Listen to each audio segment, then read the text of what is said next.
Hey guys, welcome back to another video with Lim Reviews. So a lot of you guys have been asking me to do a full review on the Amazfit 42mm GTR. So this is what we have here. This is the Amazfit GTR in the 42mm form. And I got this for about 800 yuan here in China. And that translates to about, let's just see, about 115 US dollars. So the price may definitely vary based on your location, but this is what I got for in China. And let me just jump into the walkthrough really quick. So right here, we can see that we have this really nice watch, and the build quality here is really top notch. The materials here is, as you can see, it is a bit like brushed aluminum, and yeah, it definitely feels very nice to the touch, and it is very smooth. So the straps here are also made of rubber. So this is the silicone strap, and if I flip it to the back, you notice this kind of a design on here that gives it much more grip onto your wrist. So one thing I did notice about this watch is that it is really light. Compared to the 47mm version, this is way lighter.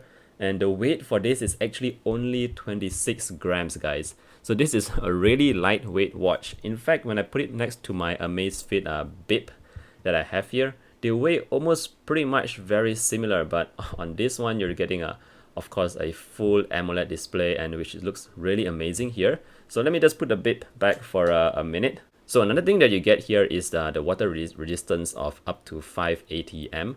And like I mentioned earlier, we have a really beautiful display here, a 1.2-inch AMOLED display that has 326 ppi. So it is really sharp, and it is very smooth as well to touch. So this is a very clear display, and it's definitely very you can see it very clearly under bright sunlight. And you notice here, if you pull this down, you can actually set the brightness settings. So my watch is got in China, so everything is in Chinese, and you can't actually change the language to English. But anyways, let me just show you guys what we are facing here. So we have a brightness bar that we can set here, and for me, I actually set the brightness to maximum. I don't use the auto brightness, but yeah, because I like my watch to be like always at maximum brightness. So anyways, if we go back, this display is a really good display, and the viewing angles is awesome. You can also set the display to turn on for a number of seconds. So for example, if I press the button, it will light up for 15 seconds, which is the longest time I've set for this watch, because I just want the screen to be light up all the time. You don't get an always on display here. You cannot, there is no such setting for an always on display. So if you want to check the time, you'll have to either press the button on the top here, which is like a lock button, sorry about that, or you can just flick your wrist or lift your wrist to actually see the time. So okay, let's talk a bit about the features and the user interface here. So one thing I did notice about the UI here is that it is a bit sluggish sometimes. Like if you notice, there is some kind of a drop in frame rate. Did you see that? Let me just show you guys again. So it is not the smoothest out there. So you notice that if the next app is like a simple interface, it will move pretty smoothly like this. But if it's on the clock face itself, you'll notice that there is a bit of a slight lag. Anyways, not too much to worry about that. When you go into the menu is actually fairly smooth as well. So I do not have any troubles navigating. It is very smooth, but yeah. So the watch faces, you can actually just change the watch face directly by just long pressing it, and you can actually save one of the watch face that you downloaded from the app to keep it in the watch itself. So usually I actually prefer the stock face itself. This is the most nicest face in my opinion. But if you go to your phone and launch the Amazfit app, you'll notice that there are tons of watch faces here for you to choose. And yeah, depending on your preference, you might want some that is a bit more cartoonish. I don't know about you, but I prefer to go with a more serious look just because the watch looks like this. Alright, so moving on, you can also use the application to do a lot of customizations. You can actually customize what you would like to see on the menu here itself. So you can do all that in the application, the Amazfit app itself.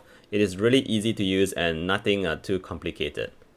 Alright, back to the watch, guys. So I just want to talk about the activities that it can track here, which is quite a lot. There is actually, I think, like 10 different kinds of activities here that it actually tracks. So we have outdoor running, we have jogging, we also have indoor running, cycling, swimming, and even skiing and mountain climbing. So depending on what kind of activity you actually do the most, you can actually use this watch to track those activities. But for me myself, I'm mostly outdoors, so I do a lot of running as well as cycling. I do a lot of cycling actually. So if you notice here, when you just go into the app itself, you can just, let me just show you guys. So for example, I want to go cycling right now. So I'll just tap this and it will start to search for the GPS. So naturally, since I'm indoors, the GPS here is actually pretty weak. And sometimes even when I'm outdoors, the GPS is it still keeps searching like what it's doing now. But occasionally, I would say 5 out of 10 times, the GPS actually works pretty alright. So anyways, you can just hit go to forget about the GPS if you don't care about it. And the timer will just go on. And when it catches the GPS or something like that, it will just start to track more information. So anyways, let me just stop this right here and show you guys one of the records that I have. So this was a cycle that I did yesterday night. Let me just go back to the history. And if you notice, this is the one. I had a quick cycle last evening and I did. So if you just scroll down, you'll see that there's a lot of information here. So first off, it tells you the time it takes that you completed the activity, the distance. So this is 2.9 kilometers. And it has my average speed, which is 6.33 kilometers per hour. I know that's really slow because I was slacking here and there. It also shows you your maximum speed, which I went, which is 33 kilometers per hour. It has your heart rate, how much calories you lose, and overall, just a lot of information here for you to go through. So once again, I know this is in Chinese, but if you get the international version, all this information will be in English for you. It also has a breakdown of your heart rate in terms of the first few minutes, like how your heart rate is like. And this information is consistent for all the kinds of activities that you do. So this is just for cycling, but if you do it for your running, it will also track all this information. So moving down the bar, we also see that it has this little round circular ring here. And this actually shows whether the road that I'm cycling on is a sloping upwards or is it like sloping downwards, whether the road is flat. So I don't know how accurate this actually is, but based on my cycle last night, which was mostly flat surface, it says it is 97% flat surface, so that's kind of true. Moving down, we also have my heart rate monitor right here. So it tracks your heart rate really accurately because as you can see here, at every point of time, it just keeps tracking your heart rate. And because I was slowing down at certain points, I stopped to take some videos of the view, so you can see that my heart rate actually dropped. Alright guys, so I've made it to the bridge and it's 1 kilometer from where I started. So right now I'm in front of this Canton Tower and the bridge, which is very famous here in Guangzhou. So very good sunset right now, but let's continue with the ride. So meanwhile, if you go further down here, it will show you your average speed as well. So at different points, you have different speeds. Going further down, we have even more information here. So this is, I'm not sure what this is. This is like the level of the sea level or something like that. I'm not sure on this one, so I won't comment on this. But overall, what I'm saying here is you do get a lot of information right on the screen of the watch itself. So this is definitely very useful if you are tracking these kind of activities because it just gives you all these kinds of information that are very useful for you to know what you're getting from that particular activity. Alright, so that's it for the activity that I did. Of course, if you do the different activities like I mentioned, it will also track those and it will come up with this really useful graph. Alright guys, so moving on, let me just talk quickly about the battery life that I'm getting on this watch. On the official website, they claim that this watch can be used for up to, let me just quickly slide this in right here. I can't remember what did they quote. So on the 42mm watch, they quoted 12 days of battery life. But for me, myself, I managed to get about 7 days, which is just 1 week exactly, before the battery started running out. So to be honest, 1 week is perfectly fine for me to charge the device just once a week. It's no big deal. But I do get a lot of notifications in all the time. So maybe that is why my battery life is not the best. Alright guys, so a lot of you guys have been asking me if this watch can actually pick up answer calls. But the fact is that this watch doesn't come with a mic, so you can't answer calls on your watch.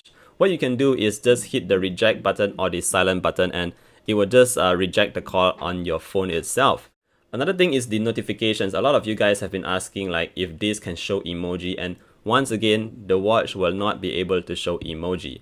So if you send an emoji text over, basically what will show up on the watch is just a blank screen. So let me just show you guys really quick. And just to give you guys a quick idea on how much text can actually fit on the screen of the Amazfit GTR, here's a super long text that you can check out. And this is basically the amount of fonts that you can have on the screen itself. So I would say that it is pretty a lot in this case. And yeah, you can definitely read a full message on the screen of your Amazfit GTR. Alright guys, so that's it for the notifications. There's another feature here that you might like, and that is the music controller feature. So this button here, sorry, I forgot to mention about this. This is like the home and lock screen button, whereas this is like the shortcut key which you can program to launch any application on the watch instantly. So I've set it currently to program my music controls, and let's say I have some music playing on my device right here. So let me just go into Spotify real quick and press play. Alright, so I've got a song running right now. And if I go into my watch and hit the shortcut key, let's say right here, and you see that I have the information of my song right here, as well as a few controls right there. So I can choose to pause the song. I can hit next. I can also go to the previous song. This is a bit slow to register, but eventually it does get the the function done. And there is also this tiny little volume control right here, which, like I said, is very slow. It's a slight delay here, but yeah, it definitely works. Yeah, there you go. So this music control might be pretty useful for you if your phone might be in your pocket and you're too lazy to take it out.